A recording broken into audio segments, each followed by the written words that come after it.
இன்றைக்கி நாம் மீன் குழம்பு கா தேங்காய் பால் ஊற்றி எப்படி டேஸ்ட்டாக வைக்கிறதுன்னு பார்க்கலாம். இது நல்ல டேஸ்ட்டாக இருக்குங்க. சாதத்துக்கும் சாப்பிடலாம், இடியாப்பம் இந்த மாதிரி இதற்கும் சாப்பிட நல்லாயிருக்கும். எந்த மீனாக இருந்தாலும் இந்த மாதிரி செய்யலாம். நான் இன்றைக்கி வெள்ளை ஊளி மீன் எடுத்துருக்கிறேன்.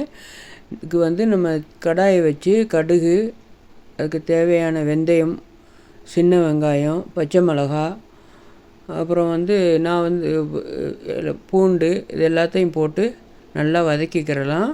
இது வதங்கி வரும்போது என்ன செய்யணும், நான் கொஞ்சமாக செய்கிறதுனால ஒரு தக்காளி புளி தண்ணியும் ஊற்ற போகிறேன். அதனால் ஒரு தக்காளி மட்டும் போட்டிருக்கிறேன். உங்களுக்கு குழம்பு அளவுக்கு தேவையான மாதிரி கொட்டி குறைச்சி போட்டுக்கிறலாம். இப்போ இதுக்கு தேவையான மஞ்சள் பொடியும் போட்டு நல்லா வதக்கிட்டு, இப்போ என்ன செய்யணும், இதுக்கு தேவையான புளி தண்ணியை கரைச்சி அதில் ஊற்றி கொதிக்க விட்டுறணும். இப்போ நம்ம மீன் குழம்புக்கு சாதாரண ஊற்றுற மாதிரியே புளி தண்ணியை ஊற்றிடலாம். அதை விட நான் என்ன செய்யணும், இப்போ நான் ஒரு பாதி தேங்காய் திருவி முதலாம் பால் 2ஆம் பால்னு எடுத்து வச்சுருக்கிறேன். அந்த 2வது பாலையும் இதில் ஊற்றி கொதிக்க விட்டுறலாம். ஒரு கொதி வரும்போது அதுக்கு உப்பும் தேவையான அளவு போட்டு கொதிக்க விட்டுறலாம். 2வது பால் கொஞ்சம் தண்ணி பாலாக இருக்கும், அதனால் முதல்ல போட்டு இப்போ இது கொதித்து வரும்போது என்ன செய்யணும், இந்த மீன் துண்டுகளை அதில் போட்டு வேக விட்டுறலாம். மீன் ஒரு கொதியிலே வெந்துடும். ரொம்ப நேரம் வேக வைக்க வேண்டிய அவசியம் இல்லை. லேசாக உடையாமல் கிண்டி விட்டோம்னா அப்படியே கிண்டி விட்டு ஒரு கொதியில் மீன் வெந்துடும்.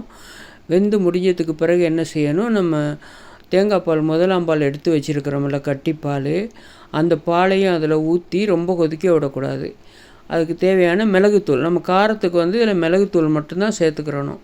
மிளகு போட்டு இந்த புளி ஊற்றி எல்லாம் செஞ்சு இந்த மீன் குழம்புக்கு மிளகுத்தூள் மட்டும் காரத்துக்கு போடுறோம். மிளகா பொடி போட தேவையில்லை.